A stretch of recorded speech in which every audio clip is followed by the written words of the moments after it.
ঢাকাসহ দেশের ১৩ জেলায় ঘন্টায় ৪৫ থেকে ৬০ কিলোমিটার বেগে দমকা বা ঝড়ো হাওয়া বয়ে যেতে পারে বলে সতর্ক করেছে আবহাওয়া অধিদপ্তর।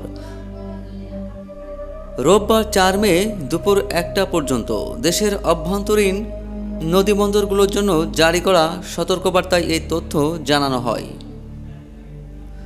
আবহাওয়া অধিদপ্তরের বার্তায় বলা হয়েছে, পাবনা, ঢাকা, টাঙ্গাইল, ময়মনসিংহ, ফরিদপুর, খুলনা, বরিশাল, পটুয়াখালী, নোয়াখালী, কুমিল্লা, চট্টগ্রাম, কক্সবাজার ও সিলেট জেলার ওপর দিয়ে উত্তর অথবা উত্তর পশ্চিম দিক থেকে এই ঝড়ো হাওয়া বয়ে যেতে পারে। এ সময় বৃষ্টি অথবা বজ্রসহ বৃষ্টির আশঙ্কা রয়েছে।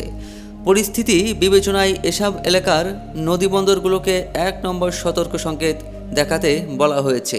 এদিকে আবহাওয়া অধিদপ্তরের আরেকটি বিজ্ঞপ্তিতে জানানো হয়েছে, সন্ধ্যা পর্যন্ত সারা দেশের সব বিভাগে অস্থায়ীভাবে দমকা বা ঝড়ো হাওয়া এবং বিদ্যুৎ চমকানো সহ হালকা থেকে মাঝারি ধরনের বৃষ্টি ও বজ্রসহ বৃষ্টির পূর্বাভাস রয়েছে।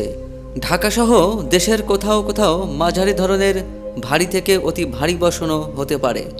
আগামী কয়েকদিন সারা দেশে এই ঝড় বৃষ্টির প্রবণতা অব্যাহত থাকতে পারে বলেও জানিয়েছে আবহাওয়া অধিদপ্তর।